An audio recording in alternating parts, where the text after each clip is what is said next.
Welcome to SDH's coverage of everything going on in USL Championship. Time for the race to the playoffs to kick into full gear. We've got Team of the Week. We've got Goal of the Week. We've got Save of the Week. We've got things you can vote on, things you can follow, and figure out who's ready to shine as we get ready for Week 29 in the USL Championship. We'll go through all the news, all of the elements that are attached to everything. We have some signings. We have some interesting news when it comes to owners. We've got folks stepping into front offices.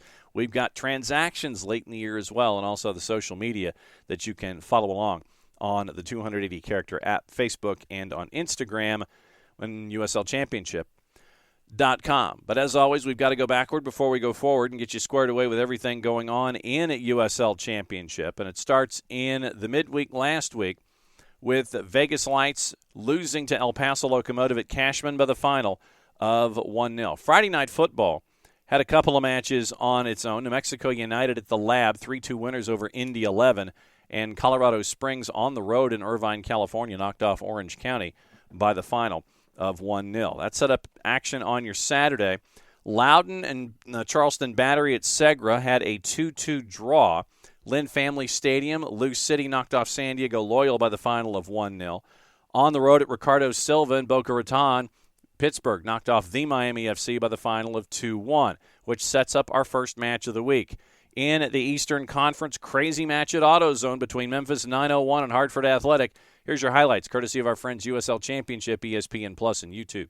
Season for Hartford Athletic, Tim. 4-19-4, only 16 points for the season. They have conceded a league-high 60 goals. Here comes Cabato.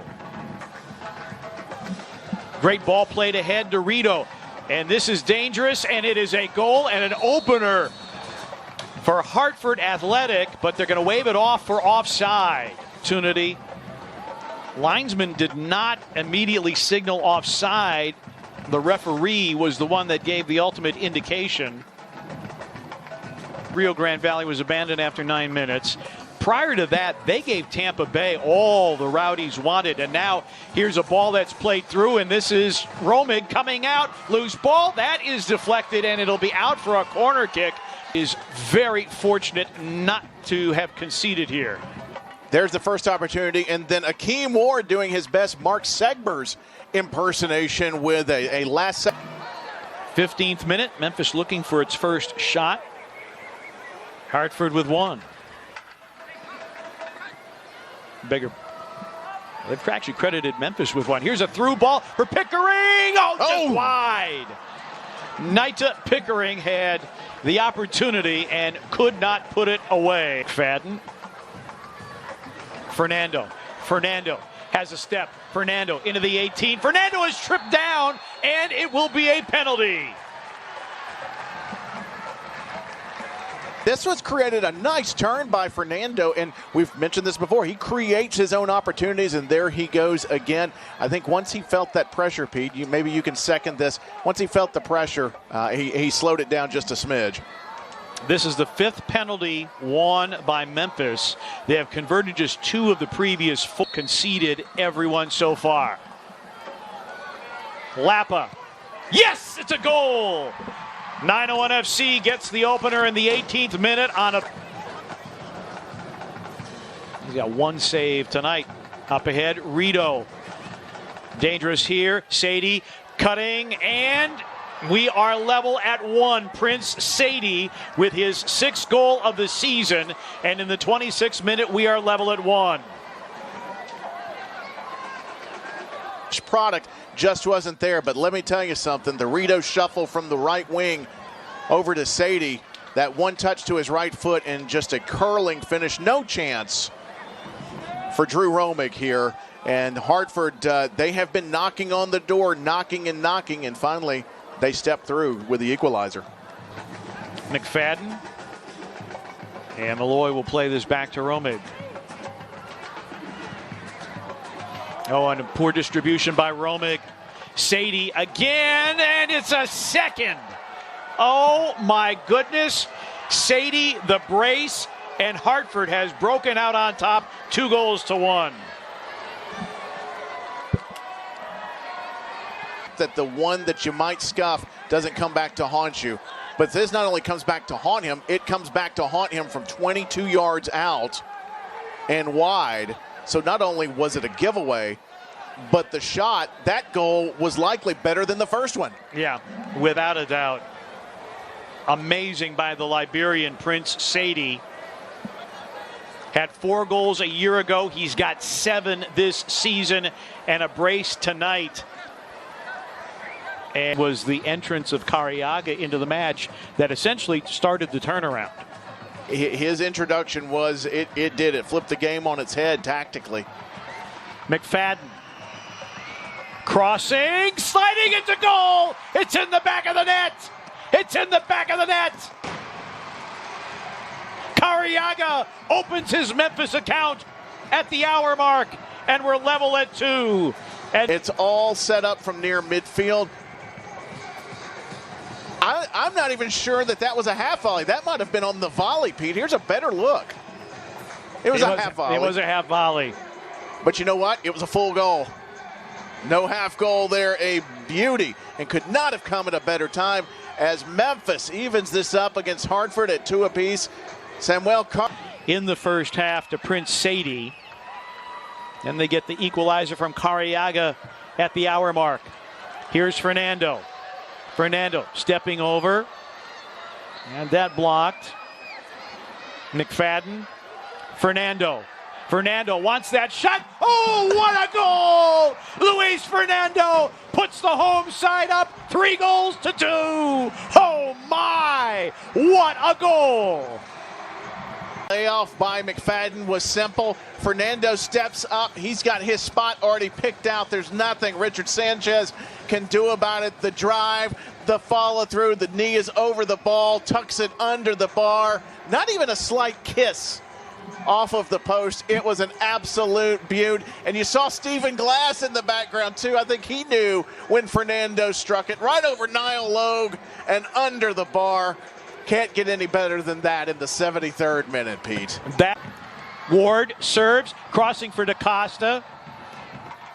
DaCosta down in the 6-yard box. Cariaga, off the crossbar. Cariaga. Oh my. The settle down. The rattle. Holy mackerel. Does Malloy go for goal, or DaCosta go for goal here? He does! Oh, and it's in! It's a 4th! Rodrigo DaCosta with the free kick in the 78th minute. 4 goals to 2 for Memphis. Tough spot. Look at this drive, Pete. Unbelievable. And for Hartford Athletic is the 19th goal conceded in the last quarter hour, most in USL. DaCosta is DeCostly for Hartford Athletic. Over the glove and under the bar. And Cariaga's thinking, why couldn't I have done that? Why, behind Louisville for 4th. And there is full time from Luis Arroyo. And the home club takes 6 of 9 available points on the homestand. 4-2 over Hartford Athletic. 6 goals on the board. Memphis 901 gets the Duke. And did I mention 6 goals on the board? We're going to go back-to-back. Toyota Field, San Antonio, Texas. A possible preview for the USL Championship. San Antonio FC, Tampa Bay Rowdies. Here's your highlights once again, courtesy of our friends at the USL Championship, ESPN Plus, and YouTube. Eric Tattersall is our center referee as we are set for what should be a dandy tonight. San Antonio FC sitting second in the Western Conference, 50 points. Tampa Bay Rowdies second in the Eastern Conference table, 53 points as they get together for the first time in 6 years. So many players from different backgrounds. What a flick. Tani Oluwaseyi, big time save from Connor Sparrow. Turns away the left foot of Oluwaseyi. San Antonio. We have got to look at this. What a beautiful flick there from Jorge. And at the feet of Tani Oluwaseyi, you would think that one would be a... We'll watch how San Antonio plays in their own formation here tonight with the 3 strikers up top. Here's Nathan. Back across. Patino turns. Patino. Big save. Patino on his own rebound. Puts it over goal. Keeper. My goodness, really utilizing Nathan here. What a ball, and good on Santiago, able to collect and try to play that one out. Just unlucky on that last one. It's hard when you... San Antonio has some familiarity with Cal Jennings after he spent last year playing with Las Vegas Lights. Santiago Patino puts it down and in. What a goal! What a strike! 22 minutes in, SAFC leads 1-0. That, of course, from no other than Nathan Fogaka coming in, making himself known, and Santi, it's opposite side netting. Beautiful. People know how hard it is to redirect with power.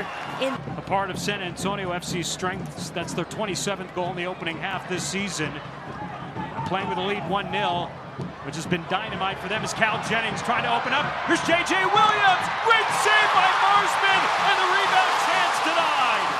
Infraction, but here's the first test against Nick Marsman. Beautiful touch from Cal Jennings, well defended from Fabian, but again, Dennis with the late run, always there with the late run.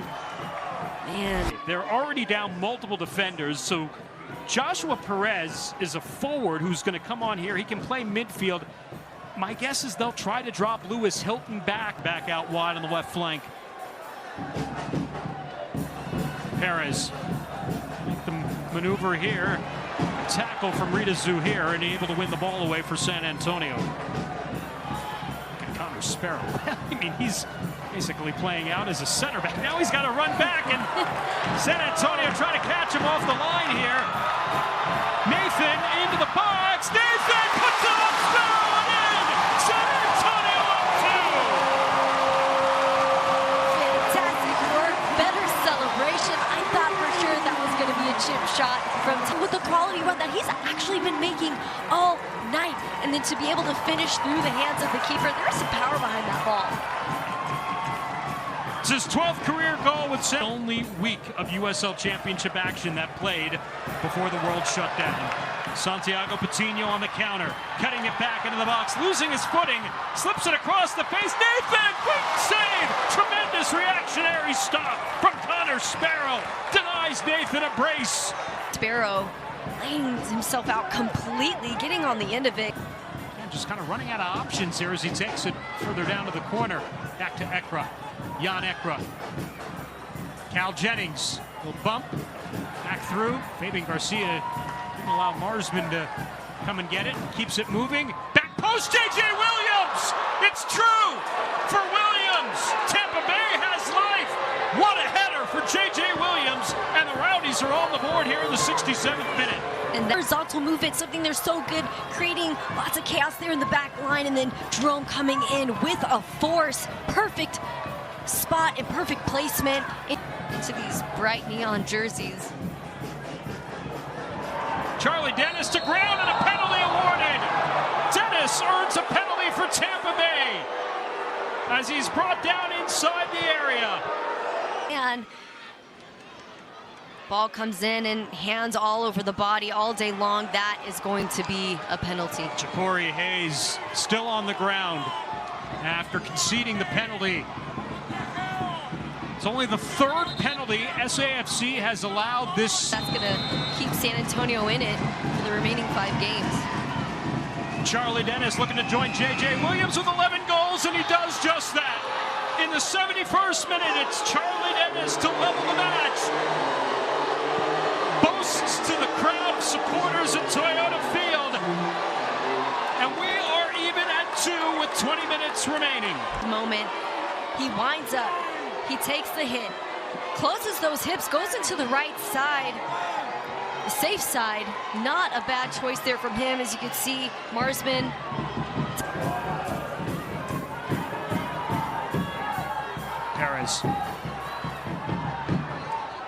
Perez gives it a go off of Tater and in! Joshua Perez gives the visitors the lead with 10 minutes remaining. 3-2 Tampa Bay as the game is turned on its head in San Antonio. Great work there from Perez, just taking the opportunity. Unlucky for Tainer. He had the right intention, but this is what I mean. We've talked about this over and over again. Ja'Cory Hayes is off as well. And Jake LaCava Looks like he'll come on for Dayon Harris here. Maybe a little more movement could help. Back post, Sparrow! It's in! At the death! Nacho Bailoni is leveled in stoppage time! Sparrow missed going upstairs. Bailoni heads it in! We're level at 3. Leave it to Nacho Bailoni to prove me wrong, right? As I say that San Antonio hasn't been able to convert. Watch this beautiful ball in. Perfect placement. He gets a hand on it. Bailoni's there. Right place, right time. Just beyond the full outreach there of Connor Sparrow. And Nacho Bailoni, what a finish tonight here at Toyota Field. San Antonio FC, Tampa Bay Rowdies, 2 contenders for a USL Championship, and we finished level here tonight, 3-3. Craziness. 2 back-to-back 6-goal thrillers to get us through the games of the week in USL Championship. Other matchups on your Saturday, no, we weren't done. Monterey Bay at Cardinal knocks off Vegas Lights by the final of 3-2. FC Tulsa on the road at Pioneer beat Oakland Roots by the final of 1-0. We have Oakland Roots news coming up in just a little bit. Sacramento shuts out El Paso 1-0 at Hard Health. And at the corner of 38th and Washington, Phoenix put 5 on Detroit City. That'll help out in goal difference for Phoenix Rising as they get the big win at home. Sunday, RGV shut out Birmingham Legion by the final of 1-0, and that was the week that was. So that sets up your standings. I'll let you know where things are as the season's winding down as we get you prepped for Week 29. Pittsburgh with a little distance because Tampa and Charleston both drew. Pittsburgh, 57 points. Tampa, 54. Battery at 53. They're all in the postseason. We just don't know the order. 29 matches played. Lou City is at 46 points. Same matches played for Memphis 901. They're at 45. Looks like they're battling it out for the 4 and the 5. Indy 11, 29 matches played, 41 points. Legion at 39 points. They've lost 3 of 4. FC Tulsa has turned things around at the right time. They are unbeaten in their last 3. They're at 36 points. That's the playoff bar. That 5-0 loss for Detroit City, catastrophic. They're now below the playoff bar at 34 points. The Miami FC's at 29. They've lost 4 in a row. Loudoun has not won in 4 in a row. 1 draw in that stretch there at 25. Hartford Athletic eliminated from postseason contention with 5 losses in a row now. A record of 4-20-4. A goal difference of minus 29 right now. 28 matches played and 16 points. Western Conference still has its bouts of chaos. Sacramento, the only team that is in the postseason as of yet, 29 matches played and 54 points. They've won 2 in a row. San Antonio's only gotten 4 points in their last 5 matches, 4 draws, but they're at 51 points, goal difference of plus 22, and they've played 30 matches. Everybody else is chasing that number. Orange County's third at 47 points. They had a 4-match unbeaten string snapped last time out. Phoenix Rising, goal difference now of plus 16. They are 4th at 45 points, unbeaten in their last 5. San Diego's lost 2 in a row. They're at 43 points. Switchbacks are at 40 points. This is fun. Listen to this. Switchbacks, Roots, Monterey Bay, all at 40 points. All have played 29 matches. Colorado Springs has the first tiebreaker with 12 wins. Roots are ahead of Monterey Bay on goal difference, both with 11 wins. Roots have a plus 6 advantage, plus 2 to minus 4, but they're all north of the playoff bar.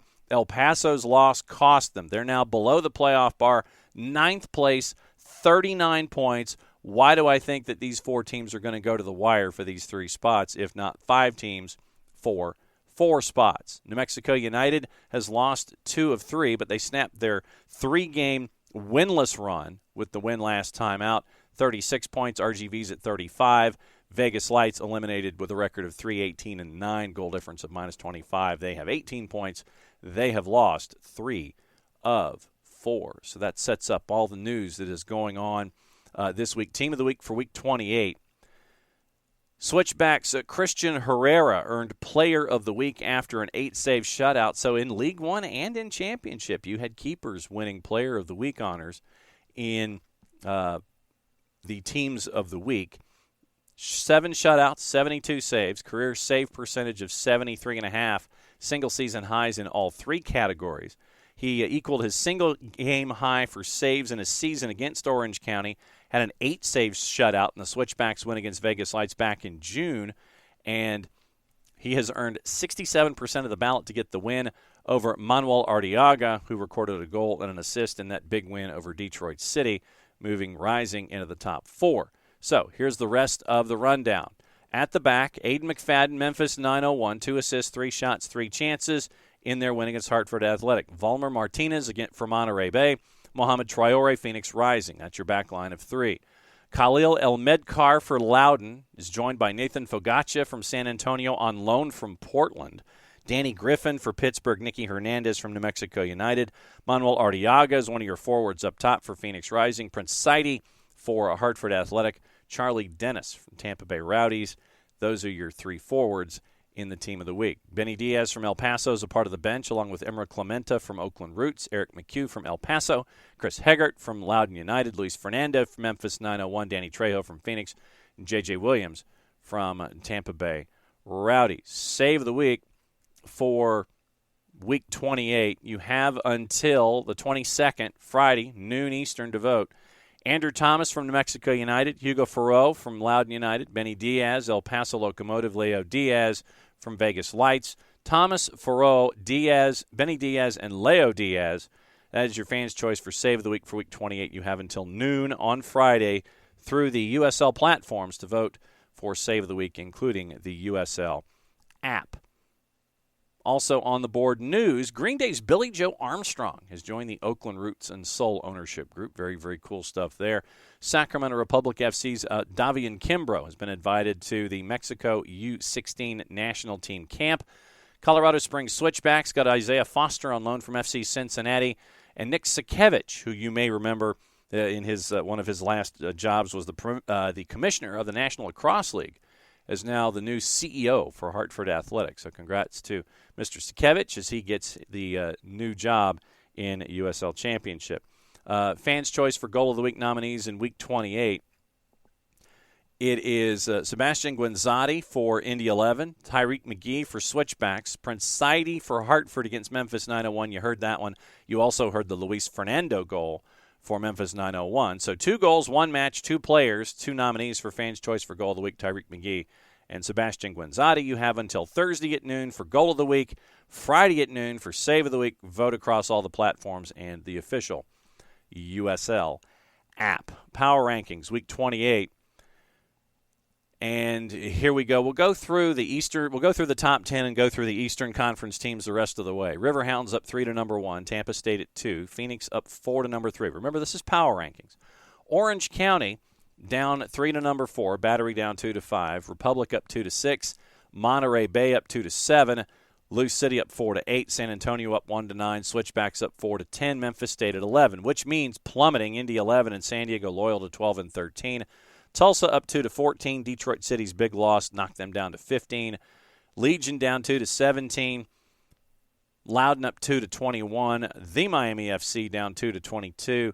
And Hartford Athletic stays at 24. That is your look at the power rankings for the week coming up as well. So very, very cool stuff seeing that Billy Joe Armstrong is now part of the Oakland ownership group. They raised almost $2 million since their community investment round. So very, very cool stuff supporting soccer in the Oakland area with the Roots and the Soul. Danny Trejo was voted Championship Player of the Month, 5 goals, 2 assists in August as Phoenix moved into top 4 contention. And very cool stuff to see that from Phoenix Rising and Danny Trejo with the moves that we're seeing from the Phoenix Club at 38th and Washington as they work their way through. So, you know your standings, you know your news, you know your schedule that was. Let's get into the schedule that will be. Traditionally, as always, very, very busy Saturday in USL Championship, but it's going to be a busy Wednesday as well. We've got a lot of matchups, 5 of them on Wednesday, as a matter of fact. And we will have juice boxes that are attached to these games, all these games in the midweek and the ones on the weekend, and we'll go through them as we go. 7 o'clock at Ricardo Silva on Wednesday. The Miami FC is a +174 hosting Lou City, who's a +142. Your draw's a +231. Legion at 8 o'clock, favored against Memphis 901. Birmingham Legion a plus 112, draws a plus 250. 901 is a plus 208. 10 o'clock, Monterey Bay hosting San Diego Loyal. Loyal a road favorite at a plus 147. Monterey Bay is a plus 162. Sacramento Republic at Hard Health, a minus 164, hosting New Mexico United at a plus 308 for the draw, plus 374 for New Mexico United on the winning side. 38th and Washington at 10:30. Phoenix Rising hosting Indy 11. Phoenix Rising a minus 145. The boys in blue a plus 341. Your draw is a plus 284. And that sets up activity on Saturday and Sunday. 9 on Saturday, 3 on Sunday, and then they're back at it again in the midweek. So here we go. 6:30 at Segra. Loudon, big underdog hosting Lou City. Lou City's a minus 120. 7 o'clock at Highmark. Pittsburgh, big favorite against New Mexico United at a minus 143. New Mexico's almost a plus 330. Charleston at Patriots Point, big favorite against FC Tulsa at a minus 139. FC Tulsa's a plus 315. 7:30 Detroit City, big favorite at Keyworth against Hartford Athletic at a minus 192. Hartford Athletics basically a plus 450. Al Lang, Tampa Bay and Memphis 901, early contender for match of the week. Minus 106 to the Rowdies. Draw and Memphis 901 basically both a plus 250. At Highmark, Colorado Springs at 8 o'clock hosting Sacramento Republic. Colorado Springs Switchbacks, slight favorite at a plus 144. And Sacramento's a plus 165. Your draw's a plus 231, 8:30. San Antonio plus 112 hosting Orange County at a plus 210. 9:30, El Paso hosting Phoenix Rising. Phoenix Rising a minus 106 on the road at Southwest University Park. And Locomotive are a plus 250, as is the draw. 10 o'clock, Roots and Monterey Bay. This one should be a fun one out west. Roots are a plus 104. Your draw's a plus 246. Monterey Bay is a plus 225. Sunday, 3 matches, 3 o'clock. San Diego Loyal hosting Vegas Lights, a big favorite, and understandably so, at a minus 189. Vegas Lights are basically a plus 450. And at 5 o'clock, Indy 11 hosting RGV at a minus 132 at the Mike. RGV's a plus 316 on the road. And at 6:30 Eastern Time, Birmingham Legion is a minus 106 hosting the Miami FC. Both the draw and the Miami FC in and around plus 250. So that's your juice boxes. That's your news. That lays out everything when it comes to USL Championship. If you are within range and within reach of catching any of these matchups as the playoffs are getting determined, who's north of the bar, who's not, it's action out west, really. 5 teams for 4 spots. Very, very tight quarters for them as they're chasing the playoffs. If you can, visit this second division of the U.S. Soccer Pyramid, and you can keep an eye on some of the best talent in the country, regardless of level. If you can't, you're in market, can't visit, follow along on your local providers. If for some reason you're out of market, can't follow along, you can't be there in person, follow along on your local providers and follow along on ESPN Plus on your favorite device, large device or small, and you can follow along with what's going on with the USL Championship all season long. For everybody here at SDH, I'm just John. Thanks for hanging out with us for the review and the preview of everything going on in USL League One. Play safe, everybody. Enjoy your game.